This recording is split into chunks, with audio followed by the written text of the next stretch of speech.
kakapasok lang na balita, AFP Chief of Staff General Romeo Browner Jr.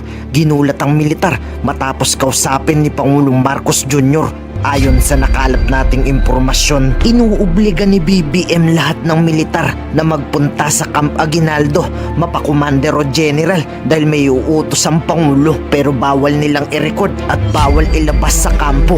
Ayon sa AFP, nakakabahala ang mga ganitong klaseng sobrang higpit na command conference para ba kasing may pinaghahandaan tayong gera matapos sabihin ni BBM sa militar na humanda ang Pinas at buong sundalo ng AFP. I updated the President on the security threats that we're facing in the country. And when I mentioned to the President last week that we were going to have our command conference this week, siya na po mismo ang sabi that he wants to attend the command conference of the Armed Forces of the Philippines. He wanted to give his guidance to our commanders from the field. Kasi po, ngayong araw na ito, the attendees for the AFP Command Conference are all the commanders in the field, the unified commanders, the division commanders, our naval commanders, and even our Air Force commanders. Kompleto dito lahat.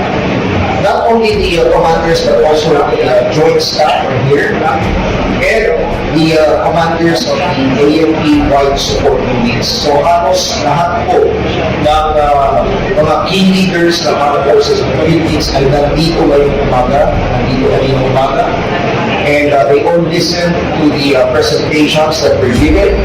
And finally, we listen to the guidance of the President.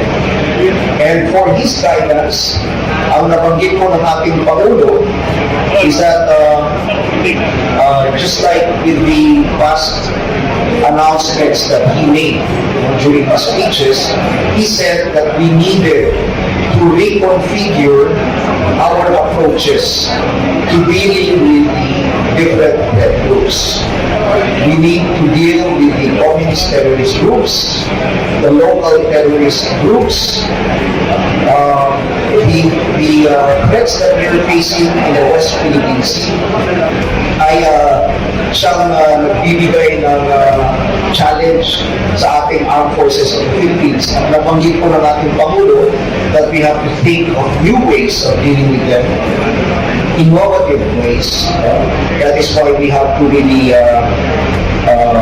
make sure that we study all of these things very carefully so that we come up with the necessary solutions. Ikinagulat naman ng Pangulo ang ginawang pagbabanta sa kanya ng China matapos magparating ng pagbati sa bagong presidente ng Taiwan. Ayon sa Chinese Foreign Ministry, babalaki Pangulong Marcos Jr. sa hindi pagsunod sa One China policy, pero hindi takot si BBM sa babala ng China.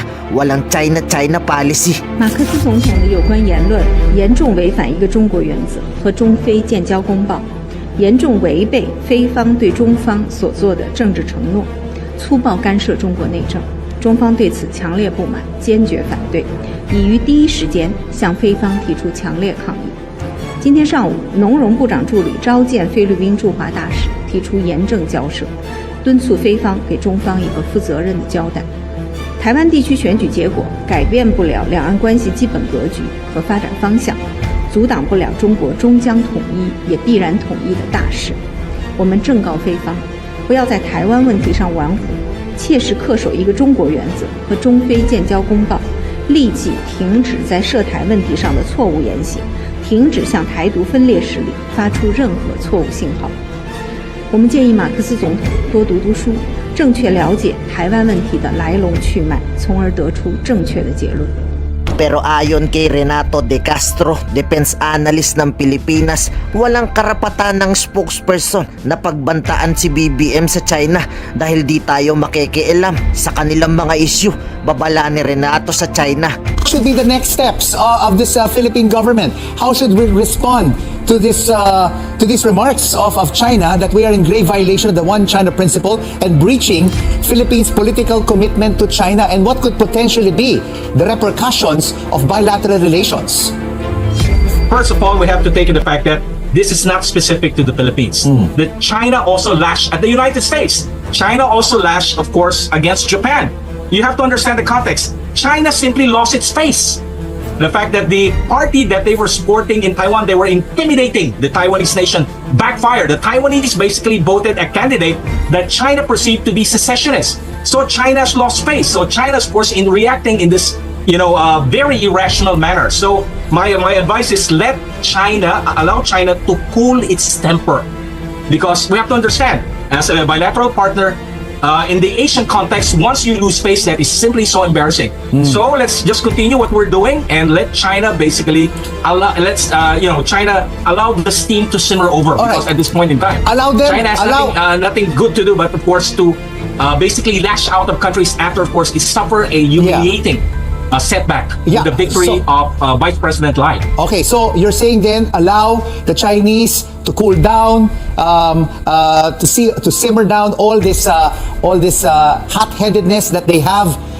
But could this also, on the flip side, escalate tensions when we send these resupply missions to Ayungin Shoal? Could we see further bullying tactics? Based on my calculation, China will be focused more on Taiwan. They will have to. China is planning a lot of things, a lot of very nasty coercive action against Taiwan, of course, prior to the inauguration of Vice President Tsai in May. So probably this might give us a certain breather. China will be concerned with a lot of issues in the first island chain. The resupply mission, of course, that's happening at Ayungin Shoal, efforts to court and intimidate again Taiwan after, of course, it lost face, and also steering again the tension in the Senkaku Dayahu Islands, sending, of course, its Coast Guard vessels right into Japanese territorial waters in the Senkaku Islands. So China is simply creating a lot of enemies at this point in time. First, my position as a sovereign head of state, he's entitled to do so. His perspective is congratulating the victory because of the fact that we have a common interest with Taiwan. We still have people-to-people relations with Taiwan. We have the very vibrant economic relations with Taiwan. We have 200,000 Filipinos working in Taiwan. And of course, the Philippines and Taiwan are both democracies. And in a way, this congratulations to Vice President Lai is, of course, a recognition of the fact that there was a successful democratic process that, of course, happened in Taiwan. As in any other democracy, this is something that we would have to be proud of and happy. And Professor, so I don't think there's any violation of the One China policy. And despite his congratulatory remark, the President also reaffirmed the country's One China policy. Yes, of course. The One China policy provides to people-to-people relationship. There's no problem. Again, let's try to dissect the notion of One China policy. China is making it appear that the One China policy has been, of course, written on stone. But in reality, we have to look at the context of the One China policy. The One China policy have two elements. Number one, of course, is the fact, supposed to be, that there is one official China. And the second element, of course, is that Taiwan is a province or integral part of China.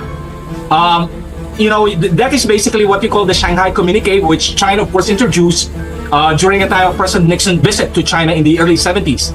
Not even the United States automatically accepted the whole formula. So several countries in the world accept the fact that, number one, they accept the fact that China, of course, is the official China. There's only one China.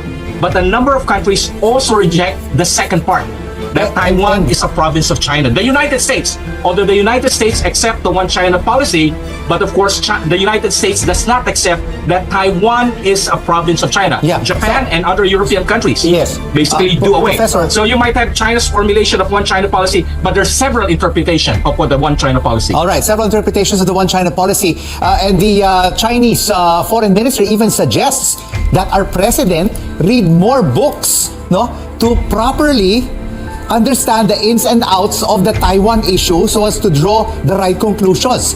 Is this another bullying tactic of the Chinese government? And isn't this also disrespecting books? Isn't this also insulting the president? Insulting and humiliating. Basically, telling us that we're ignorant. If our president, of course, the president, I assume, reads a lot of books. If he would read so much books on the issue of China, then of course he would be able to understand the context of the One China policy, and more so, be able, of course, to understand the fact that there are actually several interpretations of the One China policy in Europe. Just look at what's happening in Europe. You have, of course, an incident that happened, Lithuania. basically deviated from the very strict interpretation of China One policy when they allowed the Taiwan the Taipei Economic Office in their capital in Riga to put the embassy of the Republic of China. Automatically, of course, China got angry at Lithuania. Lithuania said, "This is our interpretation of the One China policy." So countries are still sovereign on how they would interpret the One China policy. China has no right to impose one interpretation of the One China policy. So Professor, what Ngayon, ikaw bilang Pilipino, ano ang masasabi mo at reaksyon sa balitang ito? Mag-iwan ka ng komento sa ibaba at atin pong babasahin isa-isa.